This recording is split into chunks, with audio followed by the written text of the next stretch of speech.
9 साल में गुनगुनाते हुए लोगों के बाल काटते थे मोहम्मद रफी। रेडियो में मौका मिला और 100 रुपए के लिए पहुंचे लाहौर से मुंबई। अभी ना जाओ छोड़कर, पुकारता चला हूं मैं, क्या हुआ तेरा वादा, लिखे जो खत तुझे। ये कुछ एवरग्रीन गाने हैं लेजेंडरी सिंगर मोहम्मद रफी के। अपनी बेहतरीन मेलोडियस आवाज से हिंदी सिनेमा का नया दौर लाने वाले मोहम्मद रफी ने हिंदी समेत 13 भाषाओं और इंग्लिश समेत 7 फॉरेन लैंग्वेजेस में गाना गाया है। देवानंद, दिलीप कुमार, शम्मी कपूर जैसे अपने जमाने के दिग्गज अभिनेताओं को आवाज देकर फिल्मों में 4 चांद लगाने वाले मोहम्मद रफी ठीक 42 साल पहले दुनिया से रुखसत हो गए थे। इनके चाहने वालों की तादाद ऐसी है कि इनके अंतिम संस्कार में 10,000 से ज्यादा लोग पहुंचे थे। भारत सरकार ने इनके निधन पर 2 दिनों का सार्वजनिक शोक अनाउंस किया था। अपने योगदान के जरिए पद्मश्री, 6 फिल्मफेयर और नेशनल अवार्ड हासिल करने वाले मोहम्मद रफी आज लेजेंडरी नाम ना होते अगर 1933 में पाकिस्तान की नाई की दुकान में पंडित जीवन लाल की नजर 9 साल के नाई फिक्को पर ना पड़ती। आइए जानते हैं मोहम्मद रफी के बारे में वो दिलचस्प किस्से और वो अनसुने किस्से जो शायद आपको नहीं पता।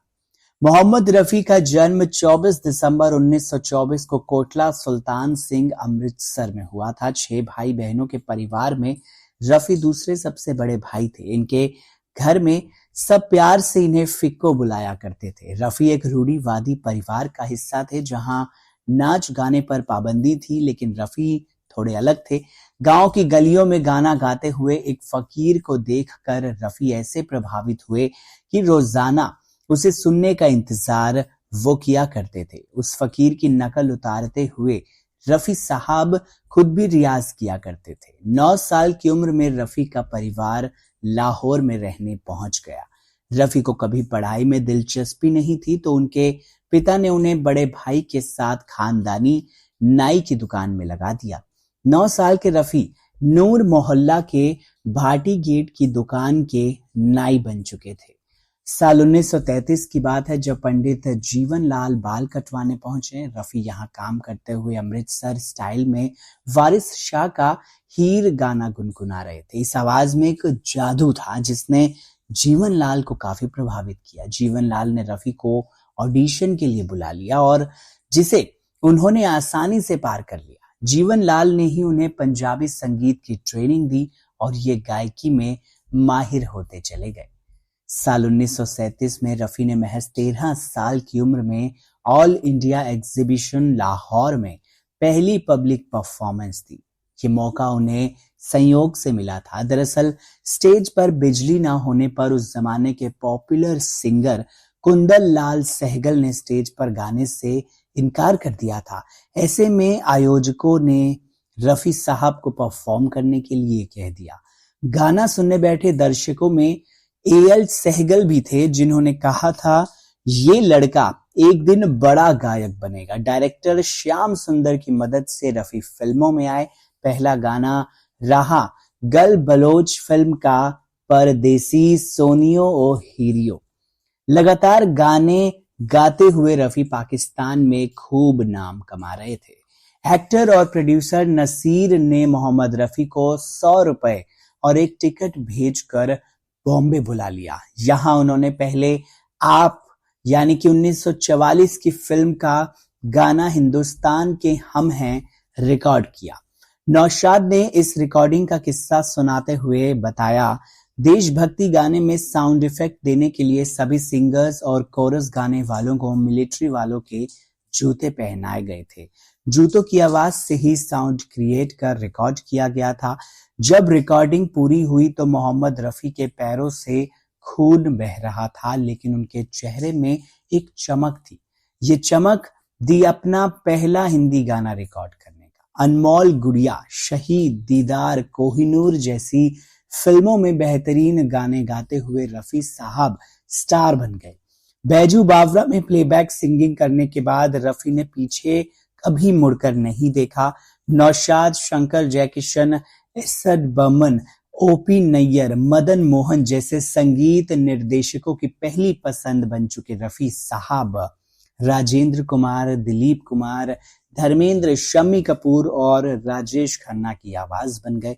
60 के दशक में रफी साहब की टक्कर का कोई सिंगर नहीं था। हालांकि 1970 तक किशोर कुमार के आने से हिंदी सिनेमा के पास दो दिग्गज सिंगर्स हो गए थे। मोहम्मद रफी लग्जरी गाड़ियों के काफी ज्यादा शौकीन थे।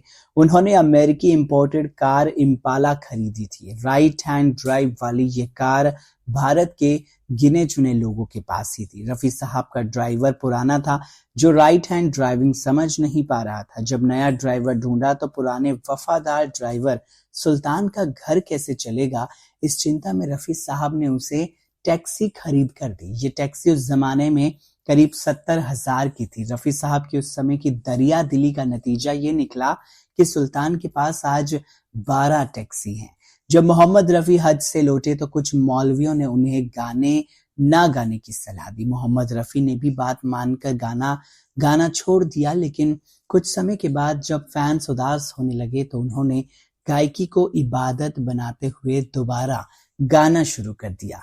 रफी साहब की मौत के बाद एक फकीर उनके घर पहुंचा और रफी से मिलने की जिद करने लगा। जब परिवार वालों ने फकीर को बैठाकर वजह पूछी तो उसने बताया कि उसका घर चलाने के लिए रफी साहब हर महीने कश्मीर खर्च भेजा करते थे, लेकिन कुछ महीनों से खर्च आना बंद हो गया है।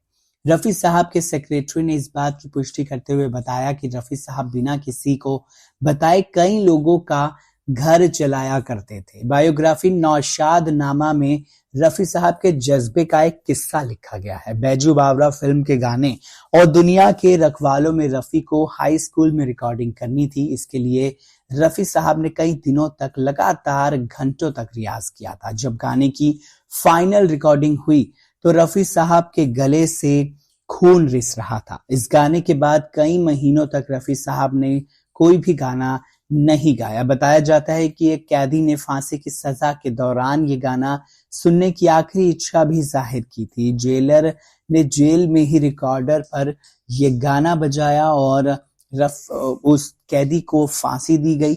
रफी साहब एक शो के लिए ब्रिटेन के क्वांट्री पहुंचे थे। यहाँ खाना रफी साहब की पसंद का नहीं था तो उनका मिजाज थोड़ा खराब हो गया।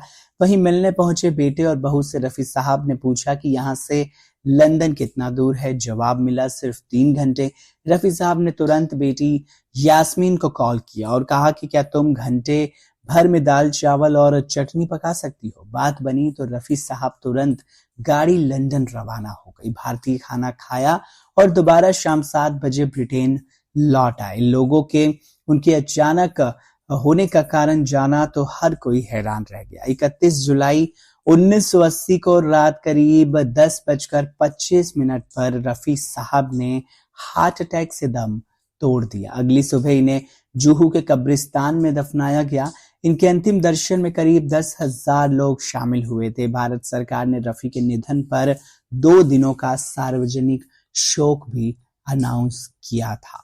वाकई में ये एक लेजेंडरी सिंगर हैं जो शायद ही अब उस लेवल का कोई इंडस्ट्री में आ पाएगा। इस वीडियो को लेकर क्या है आपकी राय, कमेंट सेक्शन में जरूर बताइए। अगर आपको ये किस्सा पसंद आया हो तो इसे लाइक कीजिए, शेयर कीजिए और चैनल को जरूर सब्सक्राइब कर लीजिएगा। नमस्कार।